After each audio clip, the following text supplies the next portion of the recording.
सुंदर विचार। कई बार आप लोगों के कमेंट आते हैं और पूछते हैं कि सर हम लगातार असफल हो रहे हैं, क्या कारण है? कोई भी असफलता के पीछे जो कारण होता है, या मान लीजिए आप 10 एग्जाम में असफल हो गए, 5 में हो गए, सबसे बड़ा कारण है कि आप अपने आप से विश्वास खो चुके हैं। और ये विश्वास आपने यदि खो दिया तो जिंदगी में किसी भी कंपटीशन में सफल नहीं हो सकते। दोस्तों, आप में कितनी शक्तियां, मैं बार बार इन चीज़ों को कहता हूं कि आप में बहुत अद्भुत शक्तियां हैं। आपको अपने ऊपर विश्वास रखना है कि आप दुनिया में कुछ भी कर सकते हैं। जब गांधी जी ने देश को आज़ाद करवाने के लिए पहला प्रयास किया था, किसी को विश्वास था कि वो देश का नेतृत्व करेंगे?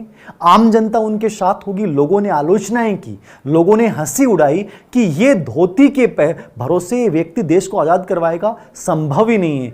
खूब लोग हंसे, लेकिन उनको अपने ऊपर विश्वास था। उन्हें पता था कि एक न एक दिन ये जरूर बदलेगा और ये जनमानस मेरी भावनाओं को समझेगा और मैं इस जनमानस का नेतृत्व करूंगा और भारत को आजाद करवाऊंगा। और दोस्तों, हम सब जानते हैं जिन आतंकवादियों से, जिन उग्रवादियों से, जिन बहुत बड़े देश के लिए बलिदान करने वाले लोगों से अंग्रेज सरकार नहीं डरी, उन्हीं सरकार से वही सरकार गांधी जी से डरने लग गई। क्योंकि गांधी जी को किस पे विश्वास था? केवल अपने ऊपर विश्वास था।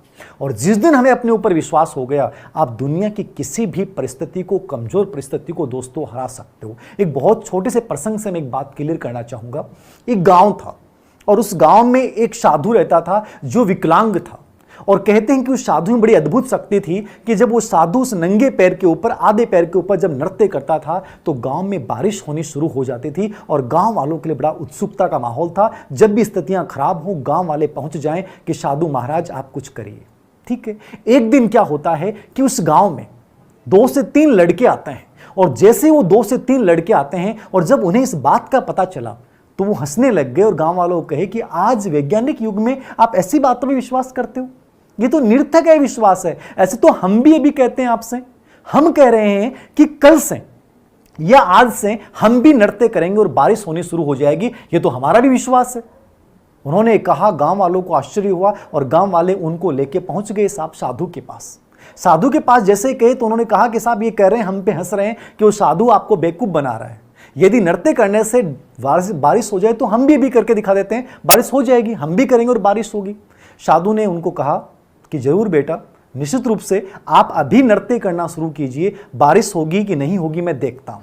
लड़कों ने अति उत्साह में आए और डांस करना शुरू कर दिया। कुछ देर उन्होंने, एक ने नृत्य किया, थक गया, बैठ गया। फिर दूसरे की बारी आई, उसने भी नृत्य करना शुरू कर दिया, वो भी थक गया। और फिर अंतिम रूप से तीसरे की बारी आई, उसने भी नृत्य करना शुरू किया और लास्ट में थक हार के बैठ गया। उसने कहा, थक गए आप लोग, अब देखिएगा मैं करता हूं। वो साधु एक पैर के बल पे लगातार नृत्य करता गया। उसके चेहरे पे जो उत्साह दिख रहा था, विश्वास दिख रहा था, वो देखने लायक था। सुबह हुई, दोपहर हुई और शाम तक हो गई, बारिश नहीं हो रही थी, लेकिन साधु तो रुक ही नहीं रहा था। अचानक से हम देखते हैं कि बारिश होना शुरू हो जाती है। उन लड़कों को विश्वास नहीं हुआ और लड़कों ने, उन्होंने पूछा कि महाराज ये कैसे हुआ? तो महाराज ने बड़ा एक साइकोलॉजिकल उत्तर दिया दोस्तों, कि जिंदगी में ये बारिश कोई जादू नहीं है, ये मेरा विश्वास था। जब मैंने नृत्य करना शुरू किया, मैं जब भी नृत्य करता हूं मुझे एक ही बात का विश्वास रहता है कि बारिश जरूर होगी। मतलब मेरे मन में एक बार भी नकारात्मक विचार नहीं आता कि बारिश नहीं होगी। मतलब मुझे विश्वास था कि बारिश जरूर होगी। इस विचार के साथ मैंने नृत्य करना शुरू किया और जब मैं नृत्य कर रहा था तो मैं उसमें लीन हो जाता हूं। मुझे ये पता ही नहीं था कि आप लोग क्या देख रहे हो, वो क्या देख रहा है, वो मेरे बारे में क्या सोच रहा है। मैं उसमें लीन होकर कार्य करता हूं। और जब हमारे ऊपर खुद पे इतना विश्वास हो और जब किसी कार्य को हम लीन होकर करते हैं, आनंद उसमें प्राप्त करने लग जाते हैं, वहां हमें सफलता जरूर मिलती है। हम पढ़ाई में, हम कैरियर में असफल क्यों होते हैं? क्योंकि आप सभी बोझ मान के करते हो। आप में ये नकारात्मक विश्वास पहले होता है कि सर शायद मैं तो रह जाऊंगा, मैं तो पहले भी रह गया था, कैसे होगा? और हम जल्दी थक हार के मैदान छोड़ के भाग जाते हैं। लेकिन जिस दिन आपने उस साधु की तरह अपने ऊपर विश्वास रखा कि जब कार्य शुरू कर दिया तो तब तक नहीं रुकना है जब तक मैं अंजाम तक नहीं पहुंच जाऊं, तो दोस्तों याद रखिएगा, चल पड़े तो फिर वहां तक पहुंचना है जहां तक वो लक्ष्य की प्राप्ति नहीं हो जाए। नकारात्मक विचार हमें खोखला कर देते हैं।